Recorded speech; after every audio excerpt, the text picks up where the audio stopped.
జాడల్చు తిరుపతి కవిజంట దివ్య దాసుడు కన్న కొప్రపుల్ కవులు ఉప్పుమంద్రు గాడపల్లి రకుండు కరుడు మాలిక కన్న సివి సుబ్బన్న సంసేవ్యుడమును మాటుల మాధురి మహిమాన్వితుడన్న వేడసాని వచస్సు మీట జూచు రాళ్ళ కట్టి ప్రయోగాల రాజనంద గరికపాటి కేళి గరికపాటి ఈ అవతార కేళి దిక్కవేంద్రులకు మొక్కెతను వాక్ప్రకాశము పొందగారి. ఇది నా మాటలు కావు.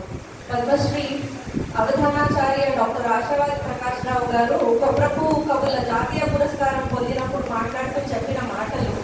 శతావధానం జరుగుతున్న సందర్భం కాబట్టి ఇవి పంచుకోవడం ఔచిత్యమని భావిస్తున్నా. కొంతమంది దత్తపతి కూడా అడిగారు మాడుగుల మేడకాని ఆముదాల అని. సో ఇది అట్టింది. అవకాశం ఇచ్చిన ఎల్లారెడ్డి గారికి ధన్యవాదాలు.